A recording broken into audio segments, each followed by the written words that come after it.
Hello, everybody. Today I chat with Shruti Gandhi, who is a founding engineer and a general partner at Array Ventures.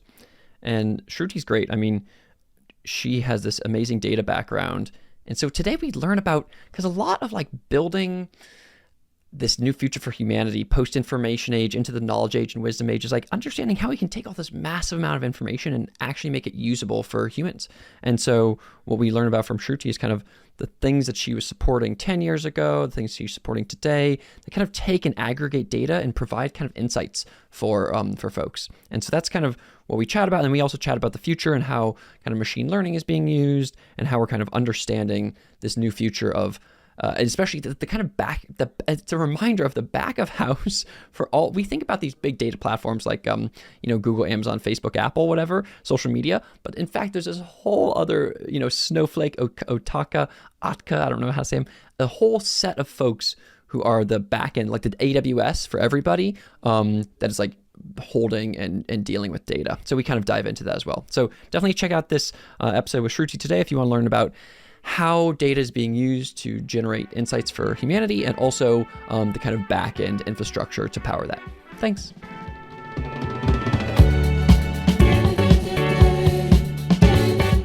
Hello, Rhys's Pieces. I'm Rhys, the co-founder of Root, and welcome to The Rhys Show. This century is a turning point in human history, and I'm here to help you navigate it.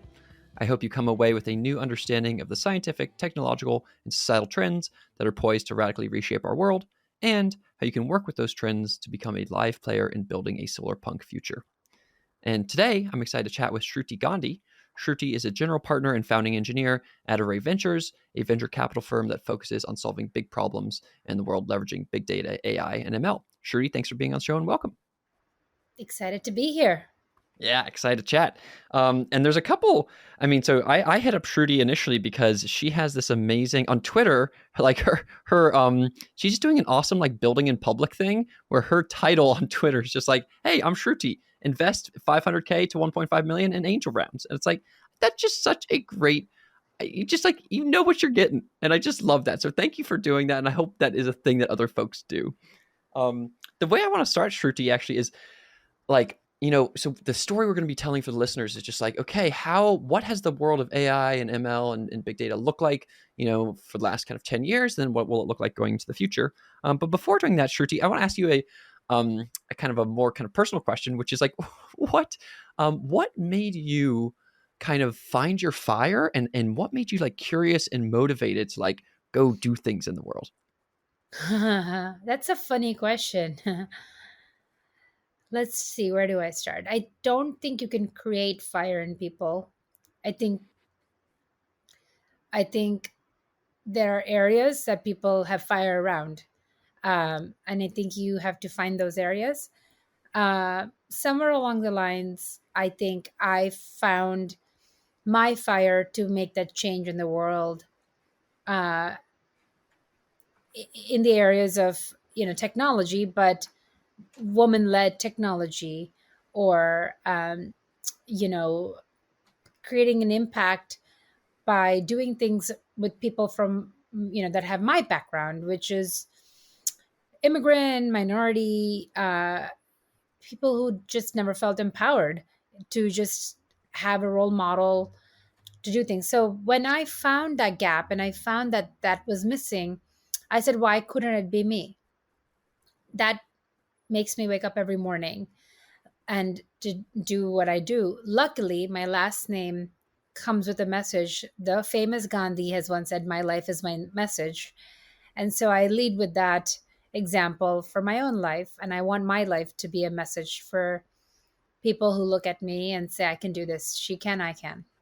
That's awesome. I think there's a that's a great, my life is my message is such a good way that one should live one's life. It's just like, look, I walked the talk, and like here you just like look at what I've done and like I try to do it. And it's also cool for you, as you said, it's like, man, just having a reality that exists where, women folks and folks from, India and Southeast Asia, where they like kind of look and they're like, oh, Shruti's out there. She's doing awesome stuff. And then you're also kind of like game recognizes game. You're like more able to be like, you kind of went through it yourself and you see like, okay, great. Like here's these other folks who may be traditionally marginalized or whatever, but you can like kind of help them and push them and highlight them and resonate with them. That's great. And I also agree with what you're saying about the fire is not found, or the fire is not created, it is found. Was there a time for you, by the way, was there like a moment where you were like, oh man, like this is what I want to like, did that spark happen somehow? And I'm also, by the way, I'm just asking this kind of selfishly because I'm trying to within myself find how to co-create my own or discover my own fire. So just curious how it happened for you. I think the fire is a series of events. So growing up, I saw my dad start companies, and I just assumed that's what everyone does. I never had people around me that had, so, quote unquote corporate jobs, 9 to 5, whatever it was. It was just you wake up, you did your work, and you live and breathe it. And you have the flexibility, even though it it's kind of, we can get into that another time. It's not a real flexibility, but it is more flexible than working for some other people. So I just thought that's what you do. So at some point, like every decision in my life, especially after I graduated college, that's when your decisions start happening, right? Like your real life decisions start happening. I was like, this is so I can build a company. This is so I can build a company. One day I built a company, and I was like, man, I suck at it. So the series then after that was like, how do I get better at building venture backed, venture scale companies? Because what I realized was building companies just for the sake of building companies and doing something is one thing, but building venture scale, venture backed companies is a whole ballpark that not many people know about. So that's the other curiosity from there, kind of led me into that journey. Once I got into that, I realized, wow, I could be like this, you know, almost like a person that can be like a whisperer that brings all this knowledge to people like me.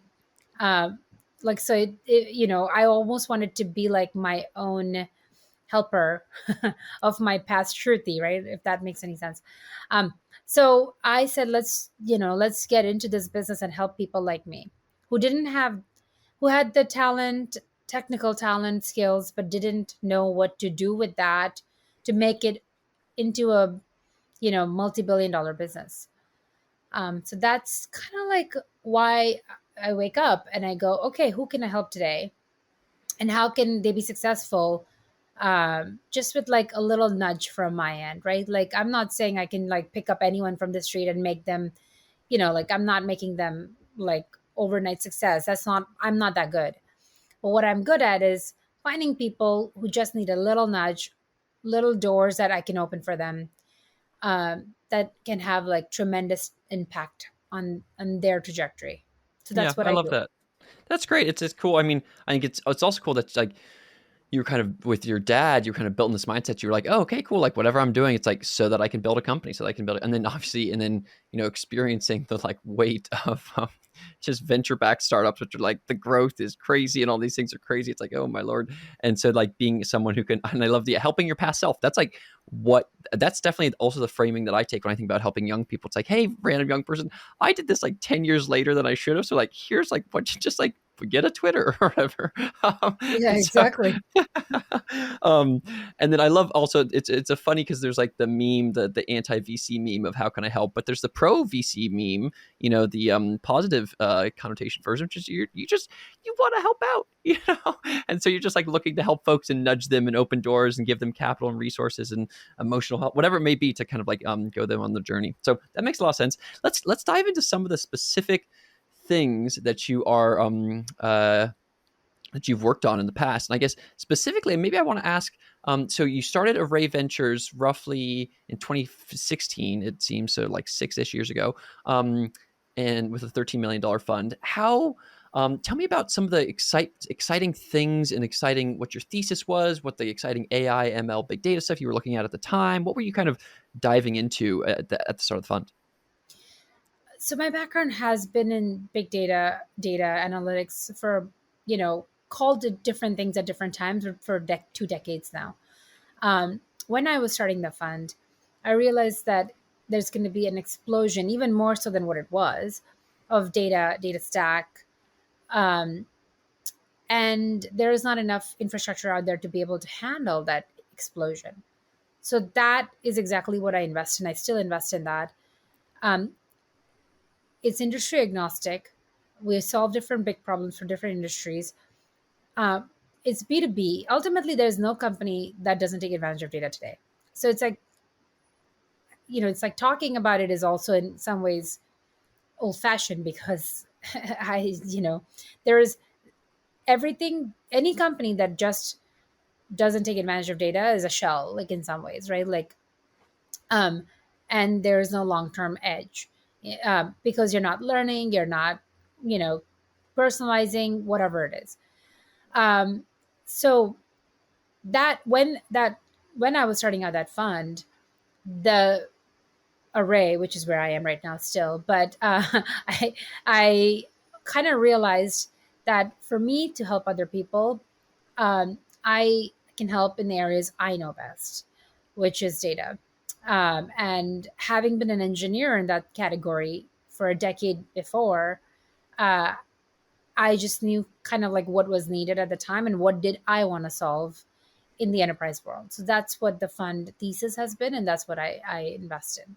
Yeah, that's cool. It's yeah, it reminds me of in the Microsoft no, sorry, the getting my GAFA companies confused. I think in the or my G Mafia companies confused. In either the Google or Microsoft keynote, they're talking about the data imperative, which is kind of very similar to what you're talking about. Which is like, yeah, obviously you need to be doing, you can either be a shell of a company or you can kind of like incorporate data into your pipeline. And I love the fact that your title is still kind of founding engineer, because that's a really good, all the crypto orgs that and all the crypto VCs that I operate with, it's like their teams are like half technical people, because just like having the technical folks, even at the VC level, is extremely helpful, because then you're like, look, okay, cool. It's like chat tech stuff. And so that's great. Tell me about, and the industry agnostic stuff is really interesting. And maybe, and for me as a kind of an outsider looking in, I look at this and it's funny. It's like, there's cybersecurity, healthcare, customer tech, market tech, autonomous vehicles, robotic, like green tech. There's like literally so many things. And so maybe could you tell us about some of the, and maybe just starting with, some of these companies that either have exited or something like that, like what they were building, how they leveraged data, what that looked like, kind of on the technical back end. Yeah, we'll talk about a company called Placer that's in our portfolio. That was what my master's thesis was, analyzing data, uh, and understanding location information. It's kind of like ubiquitous right now, but at that time it was a new concept over a decade plus ago. But when I invested in Placer about 5 or 6 years ago, it was a similar trajectory, which is taking advantage of your data, location data, to make meaning of it, and we call it foot traffic insight. So what they do is they take millions and millions of data sets, data points on a person, and marry them real time. So then they can give you insights on things like, well, how long were you at this mall? Where did you come from to shop at this Costco? Are you living in this town, or are you visiting from other town? Are most of your users coming from out of town, or are they, you know, they had similar projects for like some casinos, for example. Like when people come to gamble at Reno, are they coming from, I don't know, like, are they the same audience as Vegas, or is it a different audience, right? Like it's like interesting information for corporations, but cities to plan. They work with certain cities on planning their infrastructure, right? Like, so there's lots of use cases um, that is amazing for you to, for you to kind of learn from. And during COVID, they were able to kind of predict beforehand the spread of of COVID in certain geographies based on the movement of people, which was so cool. At that time, we were all like drinking from a fire hose, right? So it was really valuable. So they could tell you with data that Costco was actually running out of supplies instead of us kind of just assuming that. Um, So yeah, that's what the company does, and they do that in real time. So like you can go to their website Placer.ai, you go to their dashboard, and they're able to then give you info for free. And so I think as just like as a fun nerd, I think I like playing around things from that perspective as well. And if you're in like real estate and if you're buying properties, it's like a no brainer for you to just try it out for free. Just see what's happening on the block, right? Just getting you information is so valuable. So that's a use of data that I had expected. And by the way, it's not like user level, right? It's not like Shruti is doing this. It's like just mass data movement stuff. Um, when I was doing that, I was like, oh, that would be so cool for a pandemic planning. And I had no idea what pandemic really meant at the time. Um, Outbreak, right? Like stuff I was working on years ago. Yeah, Uh, that's it amazing. came true. Maybe Yeah. this will be helpful, and it was like, oh my god, this was helpful. Yeah, and I I'm mean, looking we at the didn't know website. what pandemic was. Right? I Mm, mean, I kind of knew, but like not at the scale we're talking about. yeah, yeah, that's funny. So it's and this is the exact kind of stuff that I think is really actually amazing, just for me to kind of get your brain on, because you've obviously gone deep on these things for a really long time. So just kind of like hearing about it and seeing it is makes a lot of sense. So there's Placer, and I'm on their website now, and what they do is they take as you call it, the foot traffic insights, consumer foot traffic, and then you can kind of take that and say, oh, okay, great. In a pandemic, either how many people are actually at Costco, or if you are a person who owns a restaurant or whatever it might be, a big mall or something, then you're like, great, where are these people coming from? Are they travelers? Are they visitors? Whatever. Is it a how do they tap into how does it work behind the hood in terms of like, are they, because it's on, do they have connections to phones somehow, to like No, cookies somehow? How do they no, know? Yeah. no. They're just getting data from lots of places. Okay, and data from, okay, interesting. So they're like a data aggregator. Are they getting, in my mind, my simpleton mind, like, are they getting data from Google, or like Google Maps stuff? Like, I'm imagining No, Waze and things Google like that. doesn't really like. It's like what Google would do, but Google does it in different way. Yeah. They get it from other data sets. Like Okay. many apps use your location. Great. They don't, Great. right? Great. Like so, they're just kind of working with a lot of these people. There, Great. you and I wouldn't want it, but there's like a lot. We give our data easily to so many places with consent, and so they are taking advantage of that data. But they're not on your phone like that now. Yeah, yeah, great. And mine's less of a, and like the privacy, like I mean, for me mostly, I'm like not too much of a, I mean, of a privacy. I'm into privacy, but yeah, no, it's interesting. Yeah, so it's like, yeah, there's all these apps on our phone. All those apps are they have, and I forget, yeah, that the IDs that are in the background, and that those things were giving consent, and then that data exists at the app level, and then it kind of gets aggregated at the Placer.ai level, to say like, okay, great, where, again, not from a personal perspective, from a kind of a macro perspective, where are these folks, and what are they moving to, and all that. It's kind of, so you kind of get a macro level view of just like the movement of people in the world. So that makes a lot of sense. I would love to just keep on like hitting up some of these various. Do you want to give me another example of like another kind of data org, and how one of the people that you guys have supported that you want to chat about? Um, let's see which one can I talk about right now. There's another company called Cast. Mm-hmm. Um, it's like a more business use case, but there, it's an interesting use case. Like you have growing number of customers today, and the world is moving towards more smaller and smaller customer base. Um, so what happens is like before it was like large customers, right? Like you could get two customers and they are very large, and that's what a startup was excited about. Now it's like many small customers, small businesses, but also small contract sizes. But you kind of sometimes don't even talk to them. You sign them up on your website, and the ability to talk to your customers is gone down. So you go sign up for Dropbox and no one knows who you are, right? Triangulating, and then you cancel your account tomorrow and no one knows why you canceled.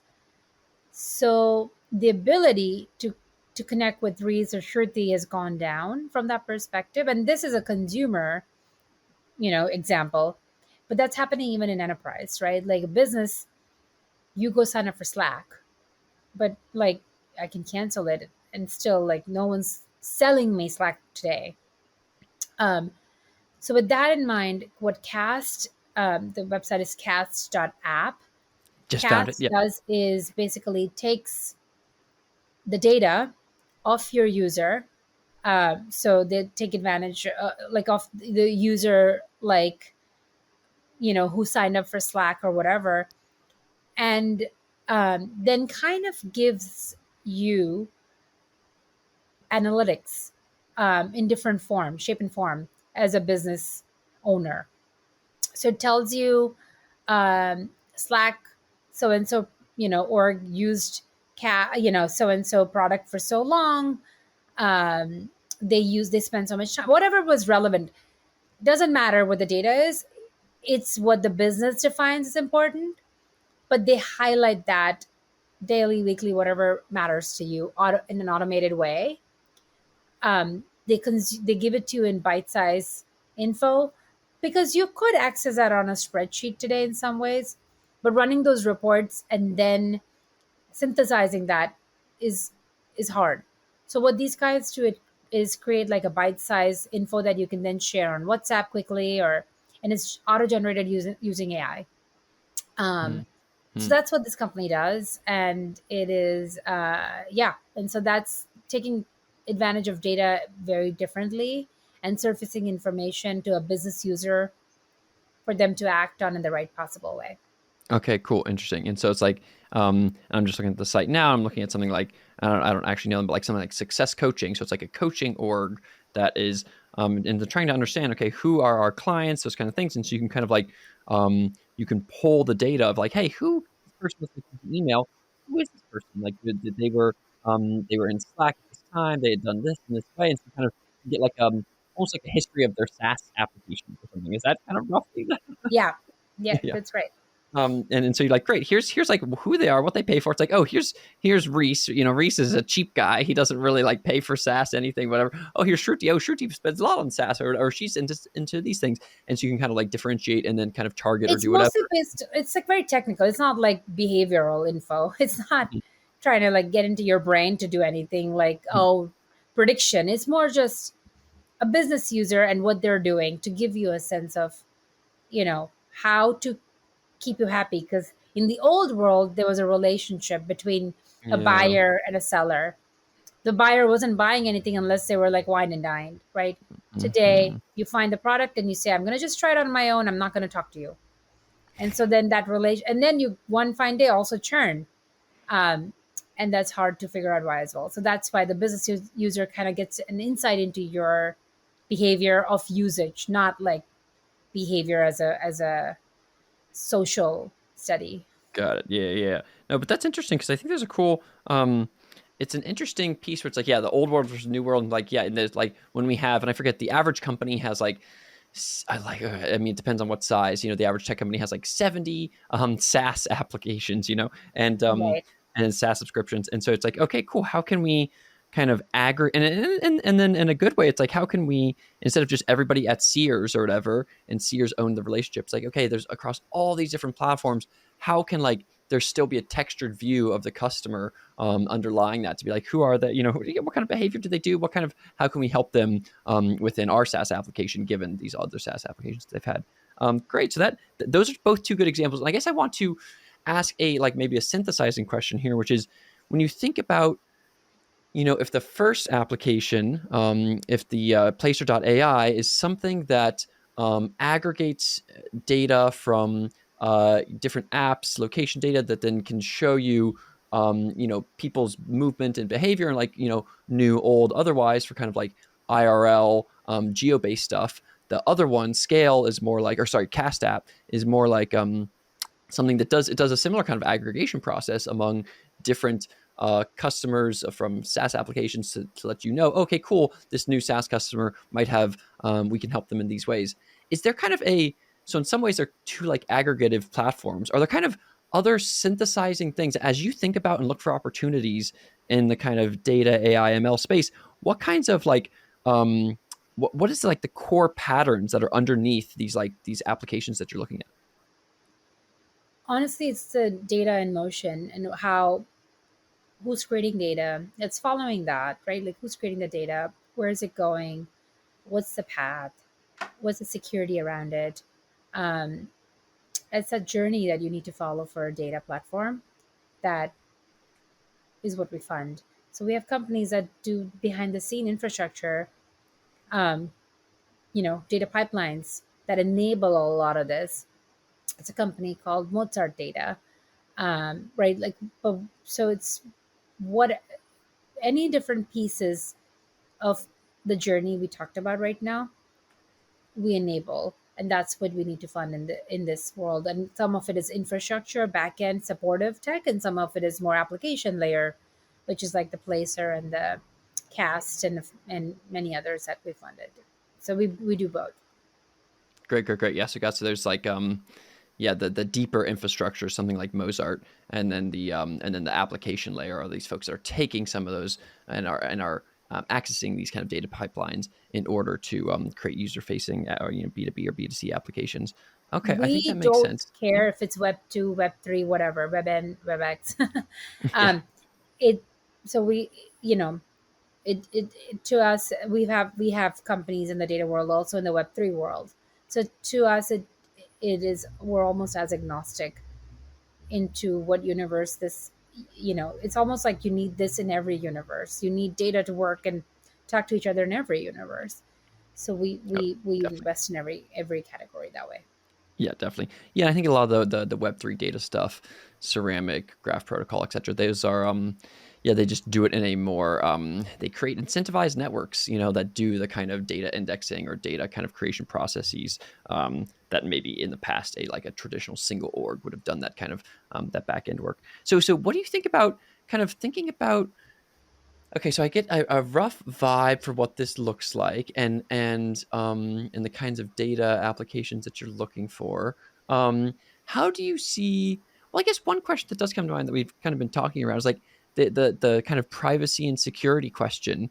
It feels like to me there's kind of this whenever you say the words privacy or security, everybody's like, oh, like I want to like hold my data for myself or whatever. But in actuality, it's just like massive, massive amounts of data on everybody on the internet all the time. And so I'm curious how you, as a kind of investor in the space, think about data privacy and data security as you're trying to make data kind of transparent so that we can drive personalization and outcomes while also making it not transparent to drive kind of security and privacy. So how do you think about that tension? Yeah, we have. There's nothing other than to think about it. Yeah.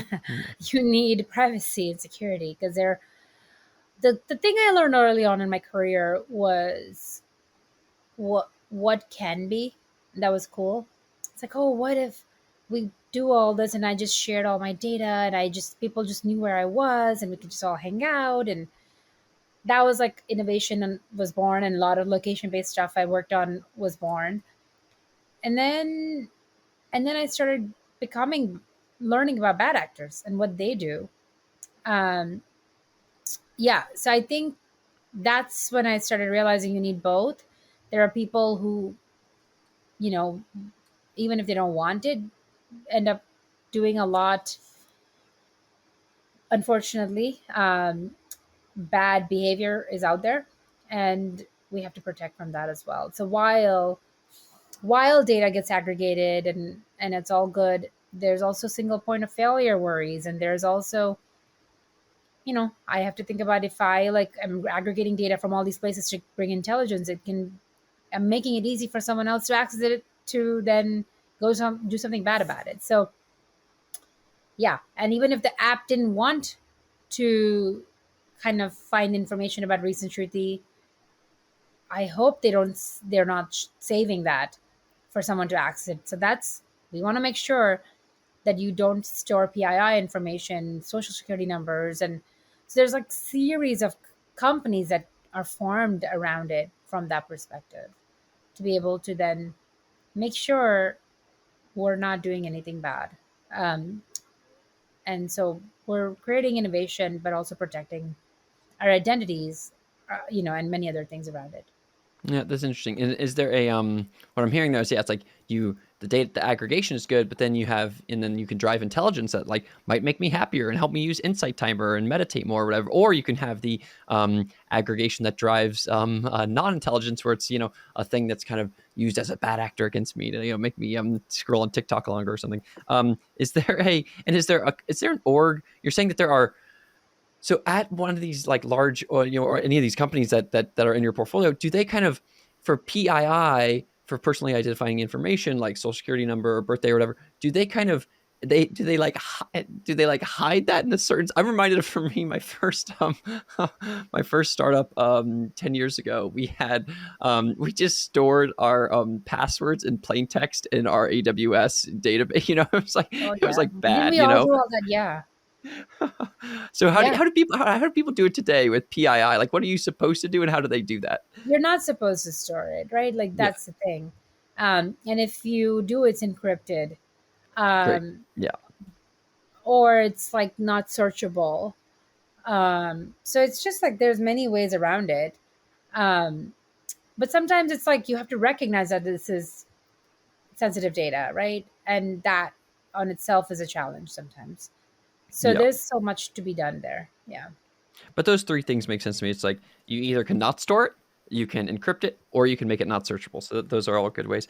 I have a question here, which is like, I think from a general perspective. So what both I and what a lot of society hear about from a data perspective is, you know, big data companies like Google, Amazon, Facebook, Apple, TikTok, whatever, that have done this. They've I love how aggregated. you put TikTok in that same Oh category yeah. now.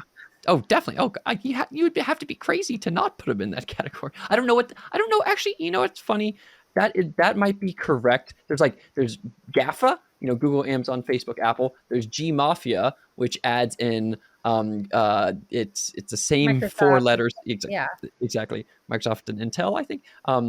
And then there's a version of that. G Mafia. There's a version that includes Netflix. There's a version of, well, that didn't go too well, but it is funny because I wonder if TikTok, from just like a market cap perspective, whether it's actually, whether it would be the current valuation, blah, blah, blah, 200, somewhere between 50 and 250 billion for ByteDance, but it drops below 300 billion. So I would put them in that category in Yeah, terms you of, would because they're actually building out retail now. Do you know that?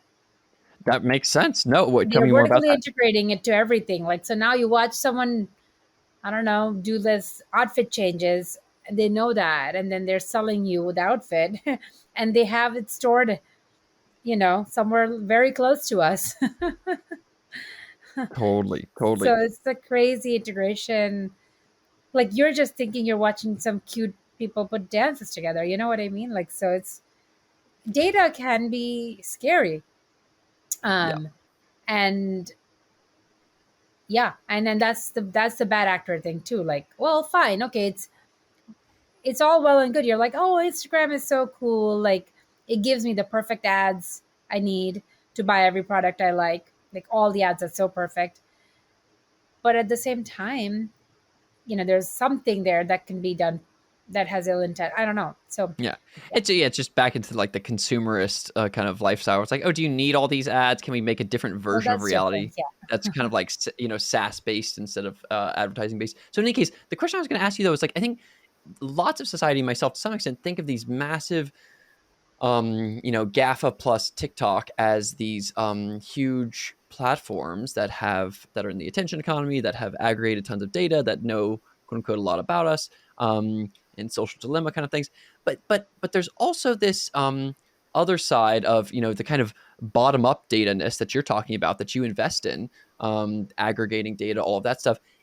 What are some of the winners that are not at the GAFA size, but are in this kind of like back of house? I'm imagining something like Snowflake. Like some of those things that are just like big data. Who are the like publicly traded companies that do stuff with data? It's like the most idiotic question, that do data things that aren't as small as ones you're talking about, but are not GAFA sized. Just tell us about some of those. mm, you Snowflake, Okta, Twilio, you Yeah. know, Segment, Hmm. Databricks. These are not all of them are public, but they're pretty big. Yeah. uh, Tableau. Yeah. Uh, And let me let's pause you for a second there, which that's amazing. Exactly. Your ability to name all of those is so why I'm asking you this question. So what makes those, where do they fall in terms of um the stack? And I know that they're almost certainly at the, some of them at the infrastructure layer, some of them are at the consumer facing layer, and then how they're existing, how are they trying to both fight against GAFA, and also how are they trying to like work with or compete against these like emerging startups? they're I mean, they're at the same level as GAFA or whatever, right? Like Splunk and many others. It's just you don't know about them because they're behind the scenes. Um, so they're not consumer data startups. What you're talking about are like consumer data startups or Hmm. companies.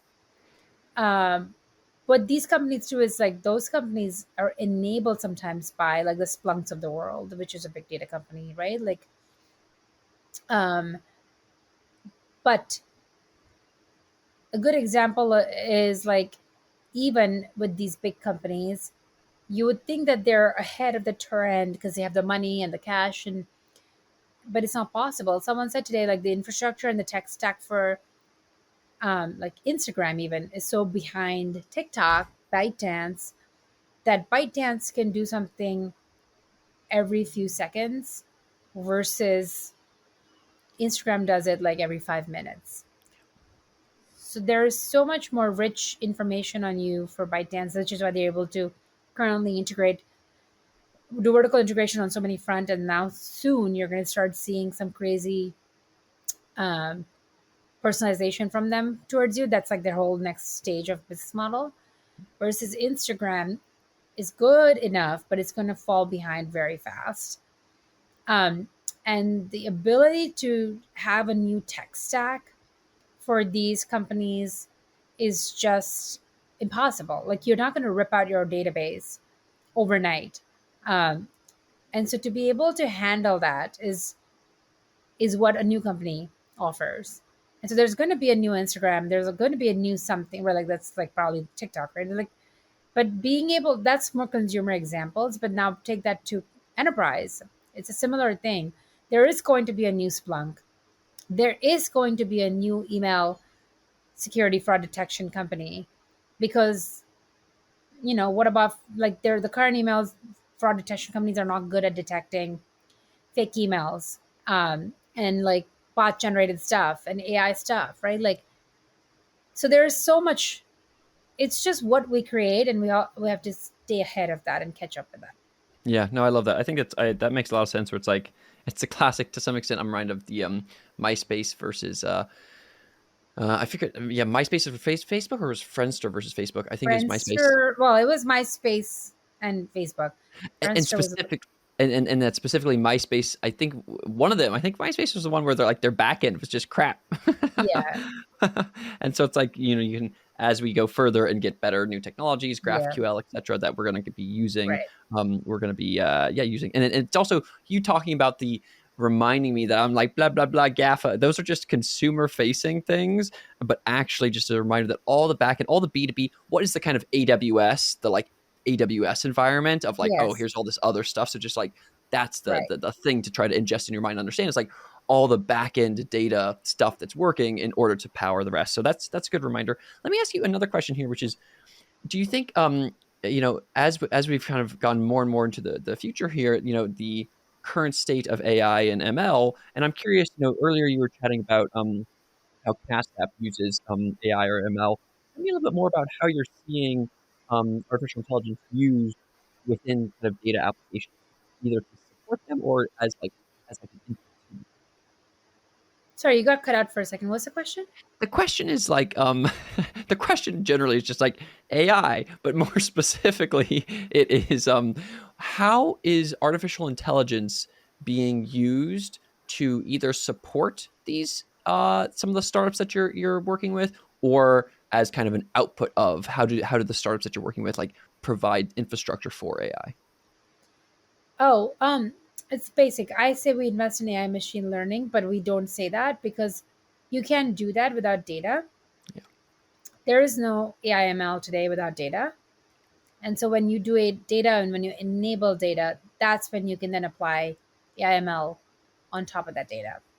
So that's the simple answer. Yeah. And is there like some like, for example, like Cast App or whatever, like how are they using and you think about like, just smaller data sets and like how are some of your example companies like using AI or ML for their orgs?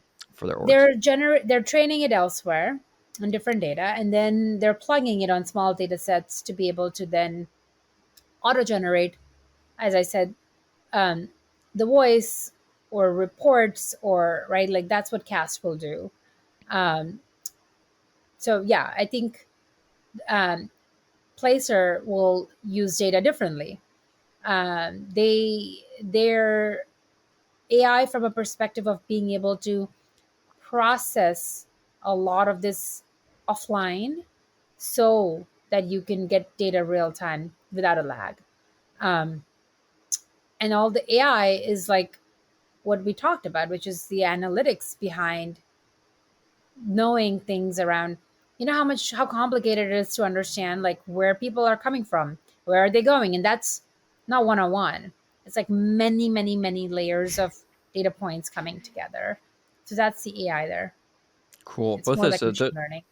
Yeah. yeah, that the ML there, that makes it that's great I mean, so yeah, it's like for the Cast App folks, and it reminds me of a friend I was chatting with last night who was talking about how there's a yeah, there's some kind of model that is being, not necessarily a foundational model, but some kind of core model that's being trained elsewhere. And my friend was talking about how they're kind of automating lots of kind of rote paper tasks, and they do it by, they have a model, and then that model gets fine tuned for different customers. Where it's like, oh, here Yeah. in comes the customer, and we're going Right. to fine tune it, and Exactly. then yeah, Well, because there's a movement in enterprise where businesses are impatient too. They're like, well, I want AI to work, machine learning to work, but like, I don't want to give you my data. So what can you do without that? Um, so yeah, I think it's like there's a very different. Once they get comfortable with you, then maybe there's a different partnership. But yeah, at the end of the day, that's what it is.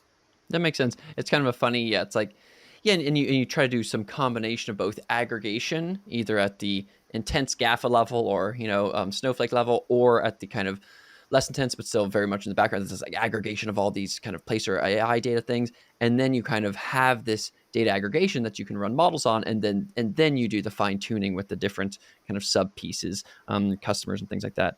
So that makes sense. And then yeah, as you said, obviously the ML side for someone like Placers, like, yeah, okay, how do we actually determine that Rhys is lives in San Francisco? Well, it's like you can do that. For me, it might be easy because like 90% of my data points are here, or whatever. But for someone else, it's like, oh, where do they actually? What's actually happening here?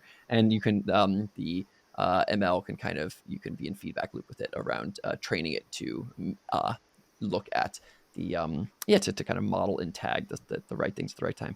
Okay, Yeah. cool. So this is great. Let me ask you another question, Shruti. Going forward into the future now, how do you, like, we're talking the next 5 to 10 years, what what are you excited by? Whether it's new ML techniques, new languages, new customer segments, new market opportunities, what are you like looking at and excited by? I'm excited about smart people wanting to do some different things and me being able to open those doors for them. I think there are theses and areas we like to invest in, and it's always going to come up. It's always going to be the next gen of what I said, the data frontier things, but it's more about who does it and why they're doing it and how can I be part of their journey. Yeah. Yeah. So you're yeah, it's a person focused. It's less about, I was looking for like, tell me about the machine learning, blah blah blah. And you're like, yeah, it's about the people. Do you maybe let me double click on a question there is, do you how do you, what do you look for in founders, and how do you like to support them?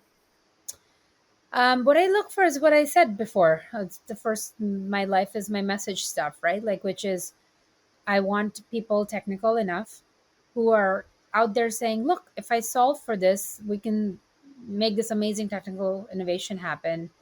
And you go there and you say, well, that's awesome, but like, how are you going to get customers? How are you going to go sell it? What price point is it?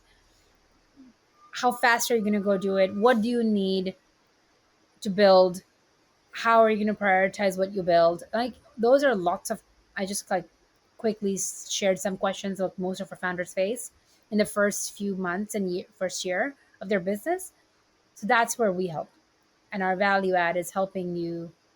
And I can do that because I was technical before, and now I've been on the other side as well, where I've seen many other successful businesses launch and get to new levels and head exits. So from bringing all that together, I can come back and say like, yes, I want this to be solved as well in the world, and we want to build this together. But like day zero is this, and day one is this, and this is what you need the infrastructure for, and this is what you need to set up for, and this is how the team needs to look like, and this is what you can hire for.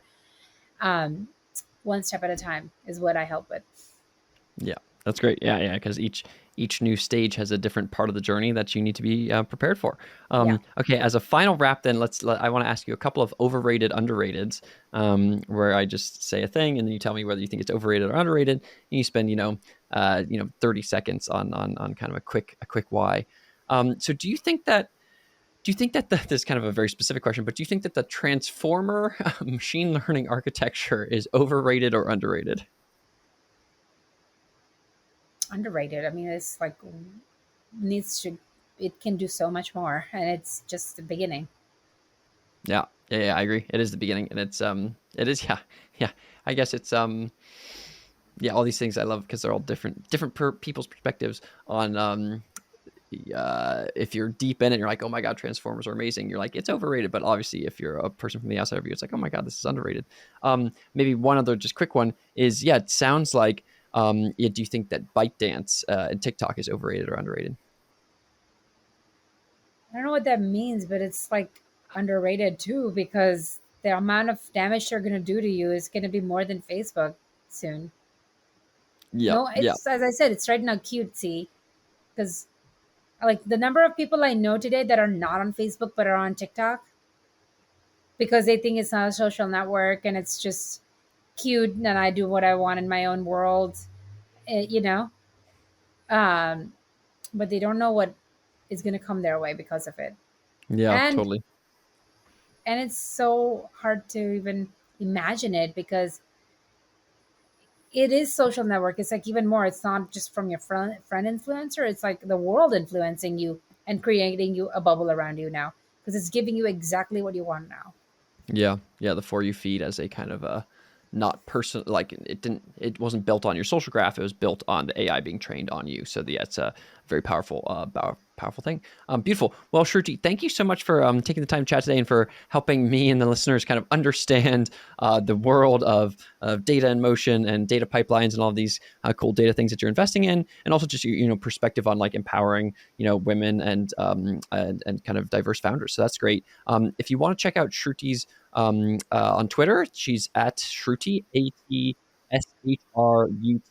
on Twitter. And then you can also go to array.vc if you're kind of, they invest in these angel round kind of $1 million pre-seed startups. And yeah, and check them out if you're a young ambitious founder who's excited to build in this space. Drew, do you want to say anything else for our listeners today? If you're building something cool, or if you're thinking about building something cool, if you're an engineer and you feel like you want to understand how can this be a big business, yeah, contact me. I'm on Twitter. Yeah, great. Hit her up. Well, with that, thank you so much again, Shruti, and goodbye, everybody.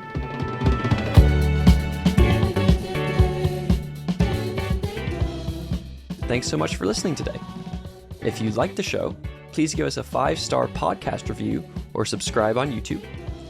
And if you'd like to chat about this episode with a community of amazing, smart, ambitious, divergent people, come on by and join our Discord.